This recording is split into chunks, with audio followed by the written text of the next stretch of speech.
कपिल वस्तु आप सभी का सरदिंदु लाइव के इस चौथे एपिसोड में स्वागत करता हूं। आज सरदिंदु लाइव का यह चौथा एपिसोड चोरा चोरी की घटना को समर्पित है। जुल्म अंग्रेजों ने किया था रंग जमाने के लिए, हम हिंद वालों को फंसाने के लिए। जान हथेली पे हो तो डर किस बात का, जान जाने के लिए है तो सर कटाने के लिए। एक्चुअली चोरा चोरी की वह घटना इतिहास के उन महत्वपूर्ण घटनाओं में शामिल है जिन्होंने इतिहास की पूरी धारा ही पलट कर रख दी। तमाम प्रश्न हैं चोरी चोरा की घटना को लेकर के। इतिहास का एक दौर गुजरा है पूरी तरह उपेक्षाओं का। तो उन सभी प्रश्नों के समाधान के लिए और जो उपेक्षाएं हुई जिसको सरकार ने भी सुधारने का प्रयास किया, उन सभी पे बातें करने के लिए आज हमारे बीच एक महान शख्सियत उस पर अपने विचार प्रकट करने के लिए, व्याख्यान देने के लिए उपस्थित है। जैसा कि हमने पोस्टर में उनके मुस्कुराते हुए चेहरे को देखा, वो प्रखर राष्ट्रवादी हैं, प्रखर वक्ता हैं। इधर लगातार उन्होंने चोरी चोरा पर बोला है। मेरे बड़े भाई हैं, विभागाध्यक्ष हैं इतिहास विभाग सिद्धार्थ विश्वविद्यालय में, और हम सभी उनका नाम जानते हैं। डॉक्टर सच्चिदानंद चौबे सर के नाम से सभी लोग उनसे परिचित हैं। तो अब सर के और आपके बीच में मैं और बाधा नहीं बनूंगा और बिना किसी भूमिका के सरदिंदु लाइव का यह आभासी पटल हमारे साथ मौजूद हैं। क्योंकि इसी अपार्टमेंट्स में रहते हैं, रोहिणी अपार्टमेंट्स कपिल वस्तु में। हमारा सौभाग्य है कि मुझ पर हमेशा उनका आशीर्वाद रहता है। तो बिना किसी भूमिका के अब आइए यह मंच में उनको समर्पित करता हूं। डॉक्टर सच्चिदानंद चौबे सर, विभागाध्यक्ष इतिहास विभाग कपिल वस्तु, चौरी चौरा एक उपेक्षित जनक्रांति पर अपना व्याख्यान प्रस्तुत करें। विनम्रता पूर्वक डॉक्टर चौबे सर।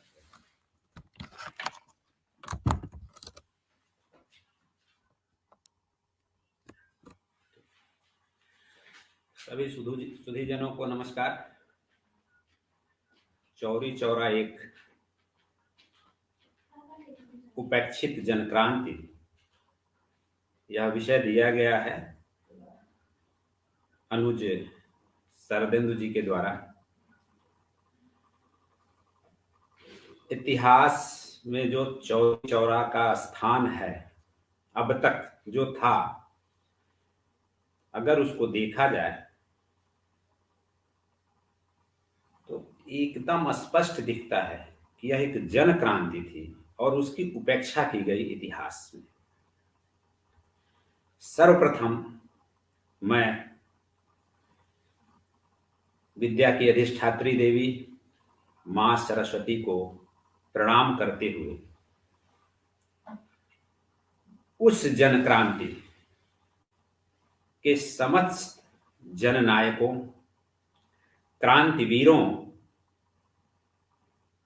स्वनामधन्य क्रांतिवीरों को नमन करता हूं, प्रणाम करता हूं। चौरी चौरा चाहे इतिहास में जिस नाम से कहा गया, लेकिन जो मुझे लगता है कि चौरी चौरा वो भारतीय राष्ट्रीय स्वतंत्रता आंदोलन में एक मील के पत्थर के रूप में स्थापित है। आवश्यकता है भारतीय दृष्टिकोण से, राष्ट्रवादी दृष्टिकोण से देखने की। चौरी चौरा 4 फरवरी 1922 को चौरी चौरा की घटना होती है और उसी समय असहयोग आंदोलन अपने शबाब पे है, चरमोत्कर्ष की तरफ असहयोग आंदोलन बढ़ रहा है। और शायद कुछ दिन और हम आंदोलित रहे होते तो 1947 तक इंतजार नहीं करना होता। चौरी चौरा की घटना पूर्ण रूप से एक जनक्रांति थी किंतु जो उसका नैरेटिव है, जो कथानक है, उसको परिवर्तित किया गया और ये कहा गया कि चौरी चौरा एक कांड था। मुझे लगता है कि कांड एक पूर्व नियोजित कार्य होता है, जबकि घटना पूर्व नियोजित नहीं होता है। अगर हम सरसरी निगाह से भी देखें कि घटना होती है, थाने को जला दिया जाता है, जलाने में जिन चीजों का इस्तेमाल किया जाता है, मिट्टी का तेल, लकड़ी, ये कल्पना से परे है कि जब हम कोई युद्ध लड़ने जाएं, नियोजित ढंग से जाएं थाने को जलाने के लिए, और ये हमें पता है कि थाने में सिपाही रहते हैं, दरोगा रहते हैं, हथियार रहता है, गोला बारूद रहता है, और फिर भी अगर हम योजना बनाते हैं और निहत्था जाते हैं, कोई हथियार लिए बिना जाते हैं, मुझे नहीं लगता है कि अगर कोई व्यक्ति कहीं लड़ने जा रहा हो, युद्ध करने जा रहा हो, थाना जलाने जा रहा हो और वह निहत्था जाए। पास में लगे बाजार, हाट से उठा के मिट्टी का तेल उड़ेलना, यह बताता है कि वह कोई पूर्व नियोजित नहीं था, वो मात्र परिस्थिति जन्य एक घटना थी। ब्रिटिश सत्ता के दमन के विरुद्ध एक उबाल था और भारतीय स्वतंत्रता में हम उसे एक जन क्रांति कह सकते हैं। 4 फरवरी के बाद यद्यपि कि गांधी जी असहयोग आंदोलन को वापस ले लेते हैं और 16 फरवरी 1922 को गांधी जी चौरी चौरा का अपराध शीर्षक के नाम से एक लेख लिखते हैं। गांधी जी बताते हैं कि यह घटना ईश्वर की तीसरी चेतावनी है। उन्होंने इस लेख में लिखा कि जिस प्रकार से सांख्या एक दाना दूध के बर्तन को विषाक्त कर देता है, उसी प्रकार यह चौरी चौरा जैसे विनाशक विष ने पूरे आंदोलन को विषाक्त कर दिया है। इस लेख में गांधी जी चौरी चौरा के क्रांतिवीरों को, नायकों को गुनाह स्वीकार करने और स्वयं को कानून के हवाले कर देने का आदेश देते हैं। इसके साथ ही साथ उन्होंने गोरखपुर के कार्यकर्ताओं का आह्वान करते हैं कि वे यह बुरा काम करने वालों को पकड़कर कानून के हवाले कर दें। गांधी जी यह बताना चाहते हैं कि इस तरह का कृत्य करना स्वाधीनता आंदोलन के लिए श्रेयस्कर नहीं है, जबकि ऐसा नहीं है। उन क्रांतिवीरों की सोच कहीं से भी असहयोग आंदोलन को या असहयोग आंदोलन पर कुठाराघात करने की नहीं है। वो पूर्णतः परिस्थिति जन्य है।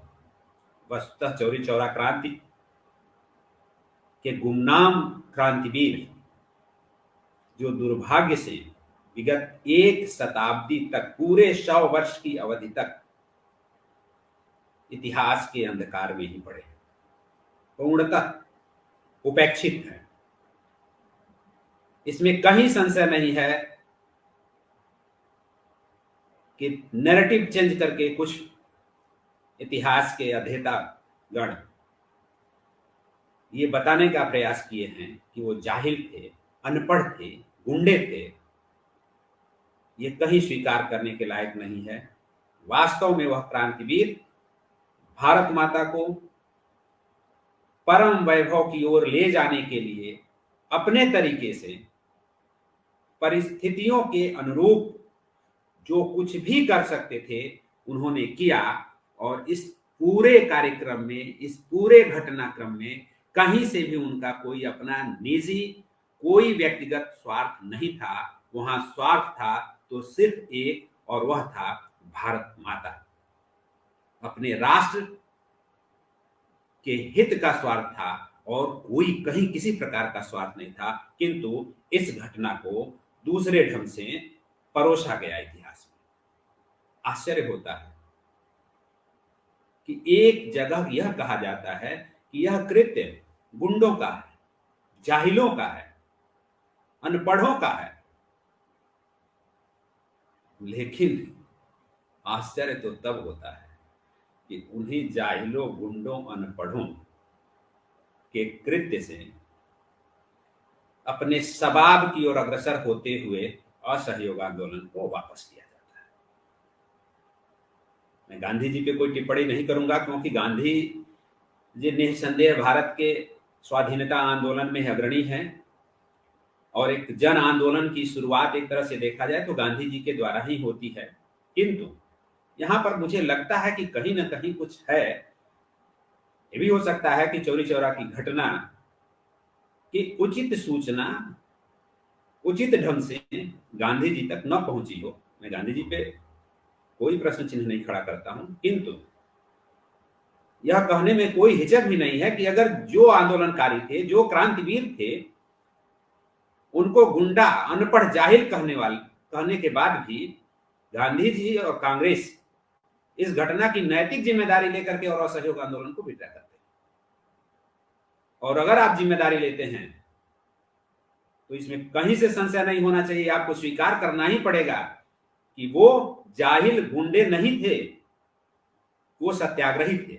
क्योंकि आपकी जिम्मेदारी सिर्फ सत्याग्रहियों के साथ ही बनती है, और अगर आपने वो जिम्मा लिया तो उसी समय यह स्वीकृत हो जाता है कि वह सिर्फ और सिर्फ भारत माता को आजाद कराने वाले, ब्रिटिश सरकार के दमन का विरोध करने वाले भारत के ये सपूत थे, ये क्रांतिकारी थे। ये किसी भी तरह से गुंडे नहीं थे, किसी भी तरह से जाहिल नहीं थे, और यह किसी तरह से कोई कांड नहीं था। यह सिर्फ और सिर्फ एक घटना थी, यह एक जनक्रांति थी।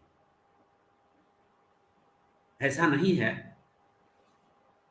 कि ये कोई गोरखपुर परिक्षेत्र में यह बात पहली बार हुई थी। यहाँ के मिट्टी में वो उबाल थी। यहाँ की पावन मिट्टी शुरू से ही क्रांति धर्मी रही है।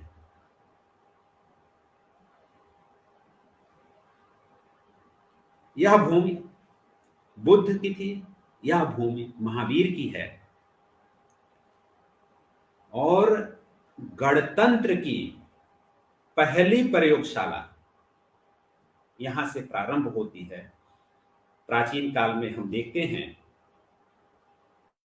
कि जो 10 गणराज्य थे, उन गणराज्यों में एक पिप्पलिवन के मौर्य इसी चौरी चौरा क्षेत्र के निवासी थे, और वो गणराज्य यही था। आज भी इस क्षेत्र में राजधानी के नाम से वह जगह जाना जाता है। इसके साथ ही साथ जो यह गोरखपुर परिक्षेत्र है, वैसा नहीं है कि मैं बार बार कह रहा हूं कि 1922 में ये सिर्फ घटना नहीं होती है। यहां क्रांतिवीर थे, यहां के मिट्टी में वो ऊर्जा थी। प्राचीन के बाद अगर हम आधुनिक काल में आते हैं तो 1857 में भी बंधु सिंह द्वारा अंग्रेजों का विरोध किया गया, और इतना ही नहीं, इस क्षेत्र के लोगों ने एक अंग्रेज अधिकारी का बंगला उस समय भी जला दिया था 1857 में। तो ऐसा नहीं है कि यह घटना कोई पहली बार हो रही है और यहाँ के वो लोग गुंडों की श्रेणी में आते हैं, जाहिलों की श्रेणी में आते हैं, और वो अनपढ़ों की श्रेणी में आते हैं। इसके साथ ही साथ मुझे यह कहने में कहीं कोई संकोच नहीं है कि अगर चौरी चौरा की घटना नहीं होती तो यह सीधे सीधे जलियांवाला बाग यहाँ होता, और हजारों लोग मारे जाते, अंग्रेजों की गोलियों से मारे जाते, और फिर हम तब कहते कि ये ठीक था, इससे स्वतंत्रता नहीं मिलने वाली थी। चौरी चौरा पूर्णतः एक घटना थी, और जलियांवाला बाग रोकने का काम इन क्रांतिधर्मी लोगों ने किया। और इसके साथ ही साथ मैं आपको बता दूं, थोड़ा सा हम पीछे की ओर जाते हैं कि यह घटना किस तरह से घटित होती है। 8 फरवरी 1921 को गांधी जी गोरखपुर आते हैं। गोरखपुर के बाले मियाँ का एक मैदान है जहां लगभग 2 से 2.5 लाख भीड़ उपस्थित होती है और उस भीड़ को गांधी जी संबोधित करते हैं। अपने संबोधन में उन्होंने सत्याग्रह के लिए आह्वान किया और यहीं से असहयोग आंदोलन गोरखपुर परिक्षेत्र में तीव्र गति से आगे बढ़ा। ऐसा नहीं, उसके पहले भी यहां आंदोलन की गतिविधियां चल रही थी, लेकिन गांधी जी के आगमन के बाद तीव्रता के साथ आंदोलनकारी सत्याग्रही आगे बढ़े। स्वयंसेवकों की बड़ी संख्या में भर्ती होने लगी। जैसे जैसे स्वयंसेवकों की संख्या बढ़ी, इस पूरे क्षेत्र में विरोध प्रदर्शनों और जुलूसों का क्रम भी बढ़ता गया। निश्चित रूप से चौरी चौरा की क्रांति की पृष्ठभूमि में एक ओर जहां 1857 के महासमर की ऊर्जा है, तो दूसरी ओर ब्रिटिश सत्ता के शोषण और दमन तथा उनकी कठपुतली बने जमींदारों के अत्याचार का प्रतिरोध भी यह घटना थी चौरी चौरा की, जिसको कुछ हमारे भाई इतिहासकार कांड का नाम लेते हैं, जो कहीं से किसी भी तरह से कांड हमें तो नहीं दिखता है और निसंदेह नहीं दिखता है। किसी भी अगर राष्ट्रवादी के दृष्टिकोण से देखें, राष्ट्र के प्रति भारतीय होकर के देखें, भारत के इतिहास के दृष्टिकोण से देखें, तो यह कहीं से भी कांड नहीं है, सिर्फ और सिर्फ घटना और जनक्रांति ही दिखती है। इसके अतिरिक्त कुछ नहीं दिखती। असहयोग आंदोलन अपने शबाब पे था। गांधी जी गोरखपुर आते हैं, उसका प्रभाव पड़ता है। गांव गांव में सत्याग्रही सत्याग्रह करते हैं, गांधी जी के बताए रास्तों के अनुसार सत्याग्रह करते हैं। संपूर्ण सत्याग्रह अहिंसक रूप से चल रहा होता है। ठीक इसी समय 31 जनवरी 1922 को देवरिया कस्या का एक डिप्टी कलेक्टर था, उसने राजभक्त जमींदारों को, राजभक्त व्यापारियों को, राजभक्त का मेरा आशय सिर्फ यही है, वो राष्ट्रभक्त नहीं माने जाएंगे, क्योंकि वो राजा के भक्त थे, ब्रिटिश हुकूमत के भक्त थे एक तरह से। और वो तमाम पुलिस के मुखबिर और पुलिस के सहयोगी लोगों का बैठक बुलाता है और इस बैठक का मूल एजेंडा था कि किसी भी तरह से सत्याग्रह को स्थगित करवाया जाए और सरकार के प्रति स्वामी भक्ति का विस्तार किया जाए। इस बैठक के बाद, इस सरकारी बैठक के बाद, इसके विरोध में सत्याग्रह को कैसे आगे बढ़ाया जाए, चौरी चौरा और हाटा में एक सभा का आयोजन किया गया और इसमें निर्णय लिया गया कि गांधी जी का निर्देश प्राप्त होते ही हमें कर बंद कर देना है और अगले शनिवार आते आते ब्रिटिश सत्ता के द्वारा जो दमन किया जा रहा है, जो शोषण हो रही है, जो तानाशाही हो रही है, जो अमानवीय व्यवहार है, उसके विरुद्ध चौरी चौरा के पास एक बाजार था जिसका नाम था मुंडेरा बाजार, उसको बंद कराने की प्रक्रिया शुरू हो। अगले दिन एक बैठक होती है और 1 फरवरी 1922 को इस पूरे आंदोलन का एक जो क्षेत्र था, जो नींव था, जहां केंद्र बिंदु था, डुमरी खुर्द, उस गांव में स्वयंसेवक एकत्रित हुए और यह तय किया गया कि आगे सत्याग्रह की रणनीति कैसे तय की जाए। बुधवार का दिन था, वहां मुंडेरा में बाजार लगती थी। उस बाजार में भगवान अहिर अपने एक साथी के साथ एक तरह से यह मुआयना करने भी गए थे कि कल सत्याग्रह किस तरह से किया जाए, और दूसरा उनका जो साथी था वो एक शराब की दुकान पर खड़ा होकर के शराबबंदी के लिए लोगों को बता रहा था कि शराब बंद है, और इसकी सूचना जो वहां का राजभक्त पुलिस भक्त जमींदार था संतबख्श सिंह, वो थाना अध्यक्ष गुप्तेश्वर सिंह को इसकी सूचना देता है मुखबिरों के द्वारा, और गुप्तेश्वर सिंह अपने सिपाहियों के साथ आकर के और भगवान अहिर और उनके साथी को बेरहमी से पीटते और गालियां देते हैं, थप्पड़ मारते हैं। भगवान अहिर की इतनी पिटाई होती है कि उनके पीठ में घाव बन जाता है। यह पर्याप्त साक्ष्य है कि जिस व्यक्ति के पीठ पर 2-2, 3-3 घाव बने हों, उसको दरोगा किस तरह से मारा होगा, किस तरह से लहूलुहान किया होगा, इसके लिए अन्य प्रमाण की आवश्यकता नहीं पड़ती। और इसके बाद पुनः उसी दिन शाम को एक सत्याग्रही था जिसका नाम शिकारी था, उसके घर बैठक होती है। यद्यपि कि शिकारी आगे जाकर के सरकारी गवाह बन जाता है, लेकिन उसके घर बैठक होती है और बैठक में यह तय किया गया कि हम 4 फरवरी को चौरी चौरा में थानाध्यक्ष गुप्तेश्वर सिंह से मिलेंगे और यह पूछा जाएगा कि आखिर किस अपराध के लिए एक सत्याग्रही को इतना बुरी तरह से पीटा गया है।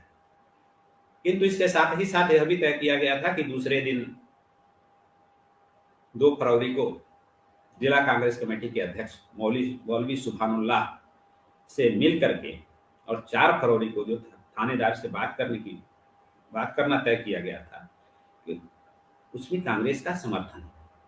किंतु मौलवी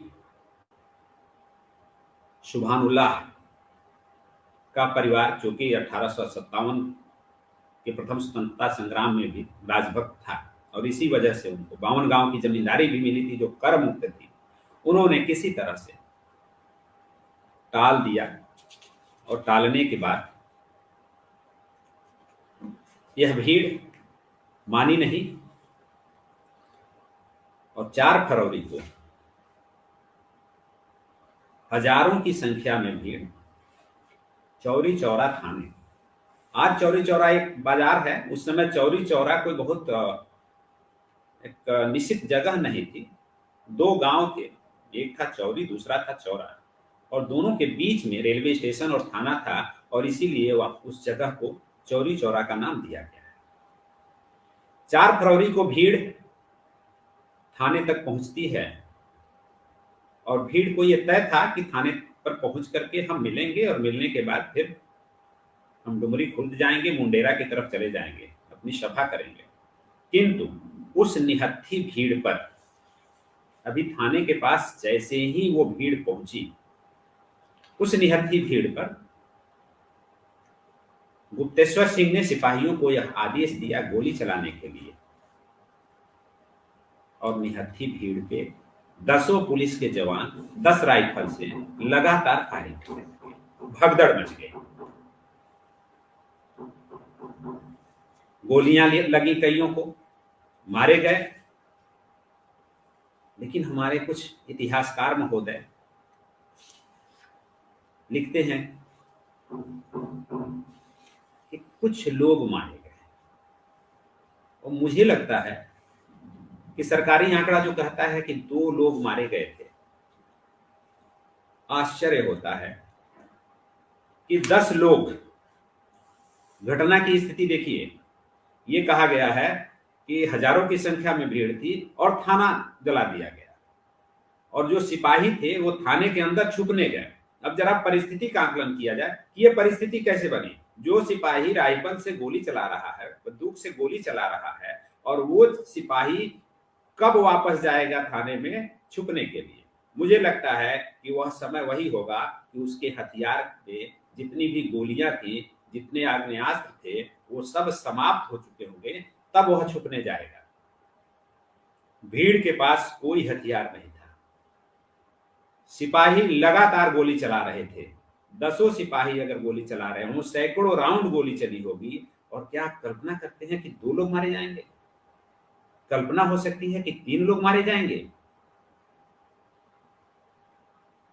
एक स्रोत के अनुसार देखने को मिलता है कि 26 लोग मारे गए थे। और मैं बड़ी विनम्रता के साथ कहना चाहता हूं, आदर के साथ कहना चाहता हूं कि जिन सत्याग्रहियों के 26 साथी गोलोकवासी हो गए हों, उनकी लाश जमीन पे गिरी हुई हो, तो उनके पास हथियार नहीं था, रेलवे लाइन पे सिर्फ पत्थर था। वो पत्थर नहीं चलाएंगे तो वहां भजन और कीर्तन किसी कीमत पे अगर मनुष्य होंगे तो वो नहीं कर सकते। वो भी उस स्थिति में कि 10 पुलिसकर्मियों के राइफल से निकली हुई गोली समाप्त हो गई हो और आप चर्चा करते हैं कि 2 लोग मारे गए थे। 2 लोग नहीं, 26 लोगों की लाशें गिरी हुई थी। और तब उन सत्याग्रहियों ने पत्थरबाजी करना शुरू किया और उनके पास कोई हथियार नहीं था। जब कुछ भी नहीं दिखा तो वहां पर साप्ताहिक हाट लगता था, जहां नमक और तेल, मिट्टी का तेल बिकता था। उसी में से किसी को मिट्टी का तेल दिखा, वो तेल उठाए, कुछ खरपतवार आसपास था वो फेंके और खाने को जला दिया।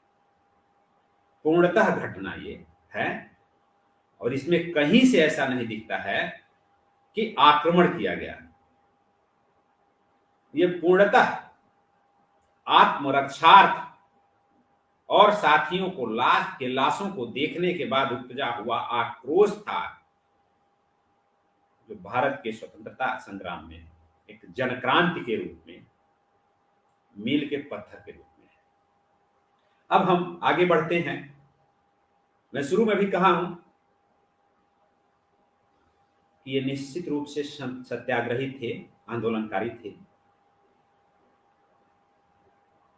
ऐसा हो सकता है कि गांधी जी को जो सूचना दी गई, जो निर्लज्ज अखबार इस घटना को तोड़ मरोड़ करके अखबारों में छापे, इस कारण से भी सही सूचना नहीं मिलने पर उन्होंने विड्रा कर लिया होगा। या ये भी हो सकता है क्योंकि असहयोग आंदोलन को अगर हम देखें तो 2 साल के आसपास होने जा रहा था और कोई भी जन आंदोलन बहुत लंबे समय तक नहीं चल सकता। हो सकता है गांधी जी ये विचार पहले से ही बना रहे हो कि इसको हम विड्रा करके और कुछ ऊर्जा इकट्ठा करके फिर आगे दूसरा हम जन आंदोलन शुरू करें, और उनको एक बहाना मिल गया। कभी कभी ऐसा भी हो सकता है। और इस बहाने वो इंतजार भी नहीं किए, जो सूचना मिली उसकी पुष्टि किए बिना ही और असहयोग आंदोलन को वापस ले लिया। थाने को जलाया गया, यह अखबारों में था, लेकिन उसके बाद डुमरी खुर्द, मुंडेरा, चौरी चौरा और 10-12 किलोमीटर की एरिया में के परिक्षेत्र में पुलिस के द्वारा जो दमन किया गया, जो अत्याचार किया गया, उसकी चर्चा कोई नहीं करता। सारे पुरुष घर से भाग चुके थे, स्त्रियां थीं, उनके साथ कितनी बर्बरता की गई। शब्द नहीं है, उन शब्दों का इस्तेमाल भी नहीं किया जा सकता है कि उन स्त्रियों पर कितना जुल्म किया गया। और इसके लिए अखबारों में जगह नहीं मिली। जगह मिली तो सिर्फ उन जन क्रांतिकारी लोगों, उन सत्याग्रहियों कि किस तरह से उपेक्षा की जाए, किस तरह से उनको दोषी ठहराया जाए, इसकी जगह ये निर्लज्जता की पराकाष्ठा। इसके साथ ही साथ मुकदमा होता है और आनन फानन में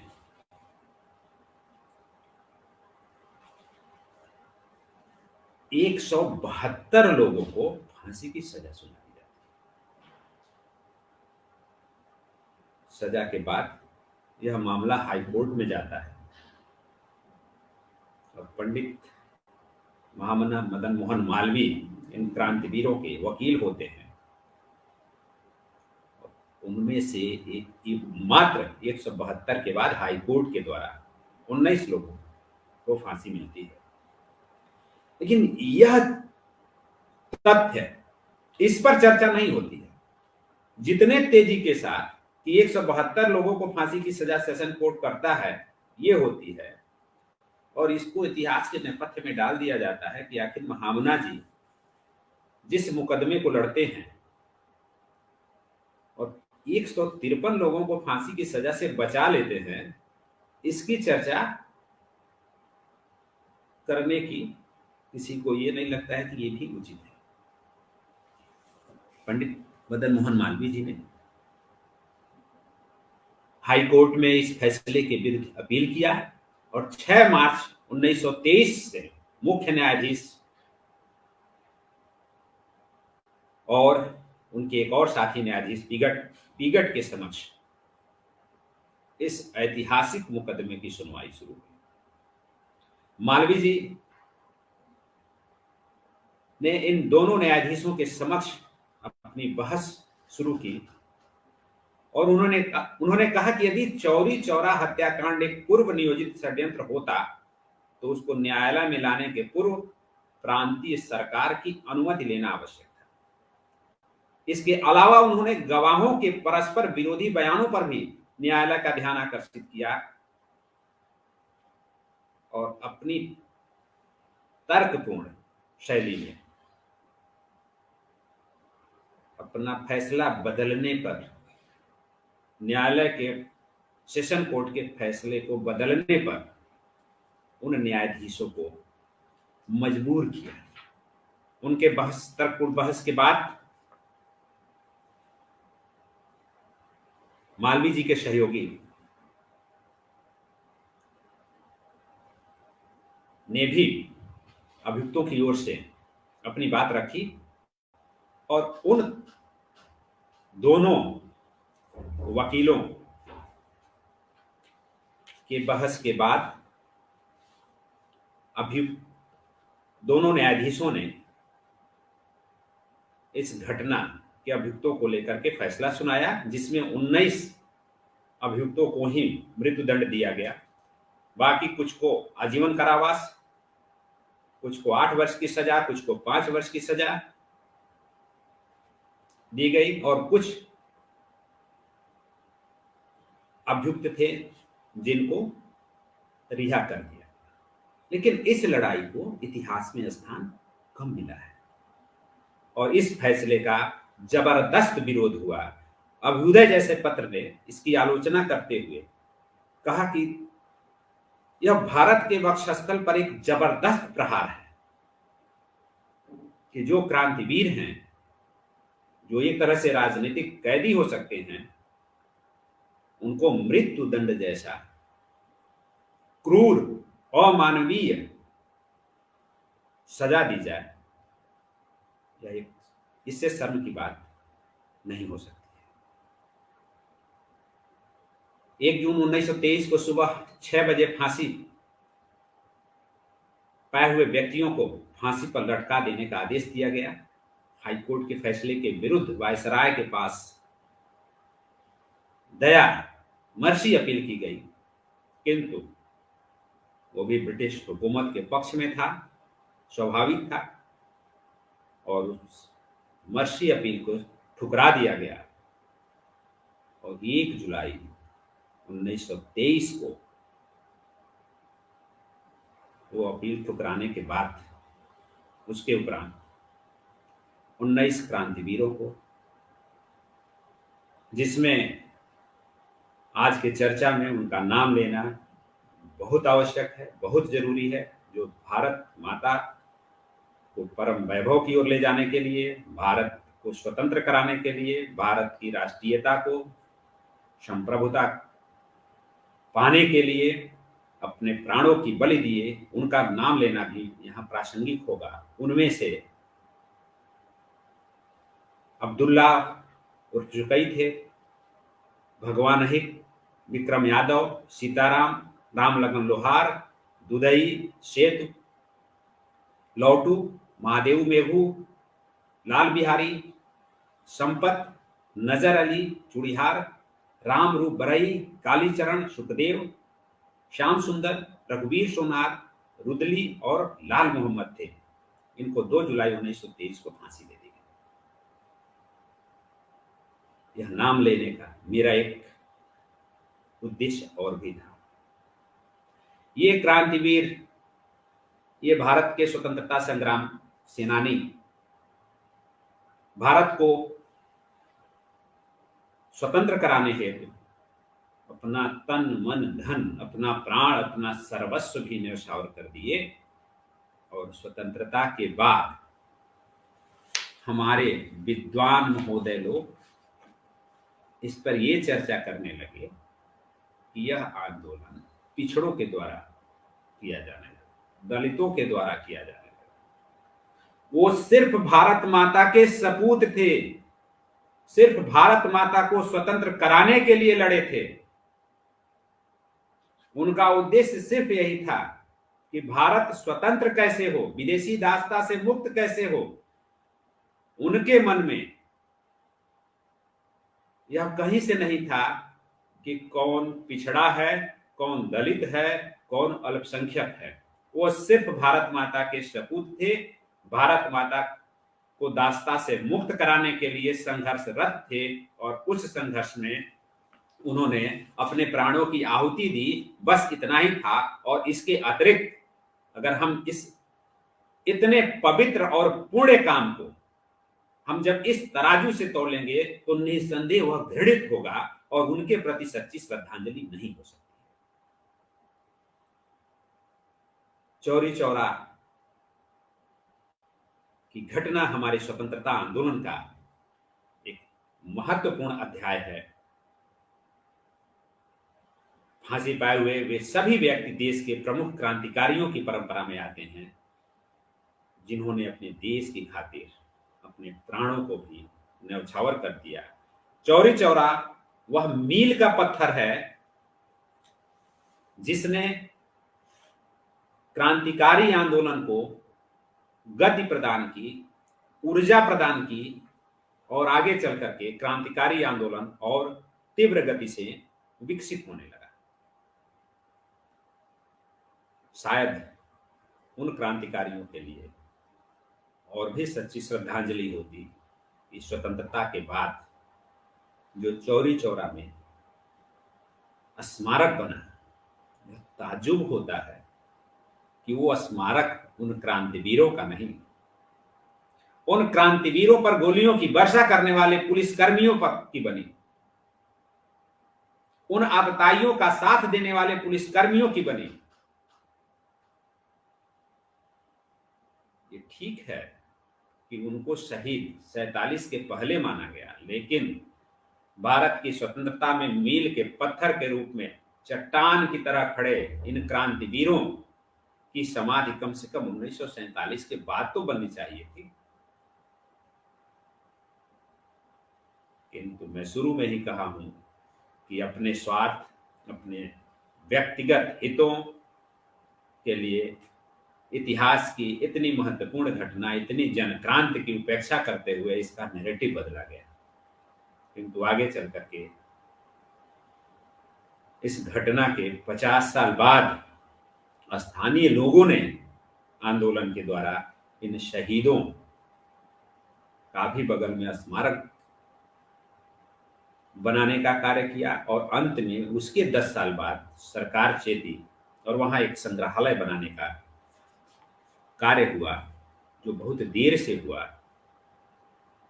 और मुझे लगता है कि आज भी कुछ सालों पहले मैंने देखा है कि वहां परंपरा थी कि कोई पुलिस का अधिकारी गोरखपुर जिले में आता था तो वहां चौरी चौरा जरूर जाता था